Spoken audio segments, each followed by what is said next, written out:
भारत में अब सच में एक देश एक कानून की दिशा में बड़ा कदम उठने वाला है। क्या शादी, तलाक और विरासत जैसे निजी मामलों में अलग अलग धर्मों के कानून खत्म हो जाएंगे? क्या एक समान नियम लागू होगा? देश की सबसे बड़ी अदालत सुप्रीम कोर्ट ऑफ इंडिया की एक टिप्पणी ने इस पूरे बहस को और तेज कर दिया है। जहां एक तरफ बीजेपी इससे खुश बताई जा रही है, वह विपक्ष की बेचैनी बढ़ने वाली है। इस रिपोर्ट में आपको बताएंगे क्या है पूरी खबर। नमस्कार, आप देख रहे हैं अनकोट और मैं हूं आपके साथ दिव्या सिंह। महिलाओं के अधिकारों से जुड़े एक मामले की सुनवाई के दौरान सुप्रीम कोर्ट ने महत्वपूर्ण टिप्पणी करते हुए कहा कि अगर पर्सनल लॉ महिलाओं को संविधान के तहत मिलने वाले उनके बुनियादी अधिकारों से दूर रखते हैं, तो ऐसे में यूनिफॉर्म सिविल कोड यानी कि यूसीसी पर विचार करना जरूरी हो जाता है। अदालत ने कहा कि सभी धर्मों की महिलाओं को न्याय दिलाने के लिए एक समान कानून की जरूरत महसूस की जा सकती है। यानी सुप्रीम कोर्ट ने कहा है कि यूनिफॉर्म सिविल कोड लागू करने का समय आ गया है, लेकिन इसका अंतिम फैसला संसद को ही करना होगा। दरअसल सुप्रीम कोर्ट महिलाओं के एक समूह की तरफ से दाखिल जनहित याचिका पर सुनवाई कर रहा था। इस याचिका में मुस्लिम पर्सनल लॉ यानी कि शरीयत एक्ट 1937 में बदलाव की मांग की गई है, ताकि मुस्लिम महिलाओं को विरासत और उत्तराधिकार में बराबर अधिकार मिल सके। याचिका में कहा गया है कि फिलहाल मुस्लिम महिलाओं को अपने माता पिता की संपत्ति में बहुत कम हिस्सा मिलता है, जिसे बदलने की जरूरत है। सीजेआई सूर्यकांत की अगुवाई वाली पीठ ने इस दौरान कई अहम बातें कही। कोर्ट ने कहा कि अगर 1937 का ये कानून पूरी तरीके से हटा दिया जाता है, तो इसे एक कानूनी खालीपन यानी वैक्यूम पैदा हो सकता है। ऐसे स्थिति में महिलाओं को वह अधिकार भी नहीं मिल पाएंगे जो उन्हें अभी इस कानून के तहत मिल रहे हैं। सुनवाई के दौरान जस्टिस जयमाला बागची ने भी अपनी बात रखी। उन्होंने कहा कि अगर अदालत इस क्षेत्र में सीधे दखल देती है, तो इसका असर अन्य व्यवस्थाओं पर भी पड़ सकता है।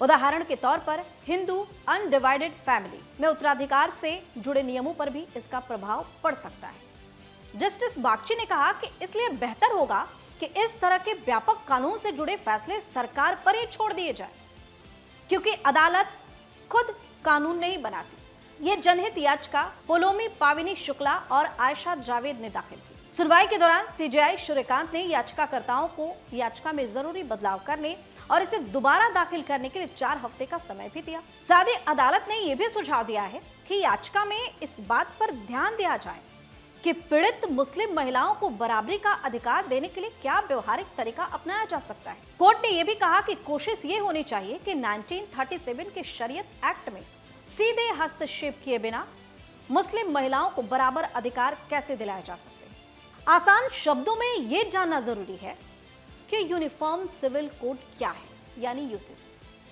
आमतौर पर किसी भी देश में 2 तरह के कानून होते हैं, क्रिमिनल कानून और सिविल कानून। क्रिमिनल कानून में चोरी, लूट, मारपीट, हत्या जैसी आपराधिक मामलों की सुनवाई की जाती है। इसमें सभी धर्मों या समुदाय के लिए एक ही तरह की कोर्ट प्रोसेस और सजा का प्रावधान है। वहीं शादी, विवाह और संपत्ति से जुड़े मामले सिविल कानून के अंतर्गत आते हैं। भारत में अलग अलग धर्मों में शादी, परिवार और संपत्ति से जुड़े मामलों में रीति रिवाज, संस्कृति और परंपराओं का खास महत्व है।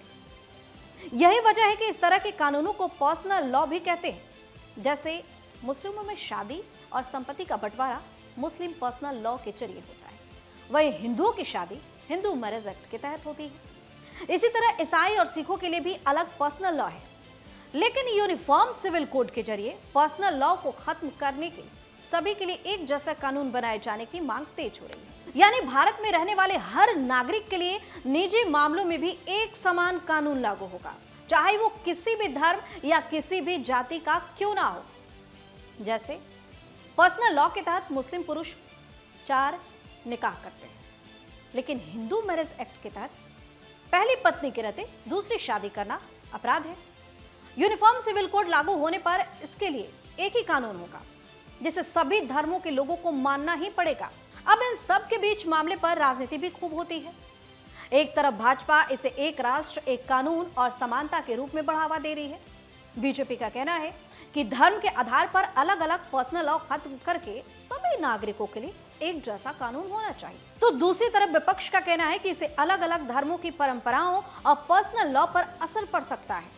कुछ दल कहते हैं कि कि यूसीसी लागू करने से अल्पसंख्यक समुदाय को लग सकता है कि उनकी पहचान या अधिकार कम हो रहे हैं। विपक्ष चाहता है कि इतना बड़ा कानून लाने से पहले सभी समुदायों से बातचीत और उनकी सहमति ली जाए। तो साफ है, सुप्रीम कोर्ट की टिप्पणी के बाद यूनिफॉर्म सिविल कोड पर एक बार फिर से बहस तेज हो गई। कोर्ट ने संकेत तो दे दिया है, लेकिन अंतिम फैसला अब देश की संसद को ही करना है। सवाल यही है, क्या सच में भारत एक समान सिविल कानून की दिशा में आगे बढ़ेगा, या फिर धर्म, परंपरा और राजनीति के बीच ये मुद्दा अभी और लंबी बहस का कारण बनेगा? फिलहाल निगाहें संसद और सियासत दोनों पर टिकी है। देखना दिलचस्प होगा कि आने वाले समय में यह बहस किस दिशा में जाती है। आप अपनी राय हमें कमेंट करके जरूर बताएं। चैनल को सब्सक्राइब करें, वीडियो को लाइक और शेयर जरूर करें। बहुत बहुत धन्यवाद।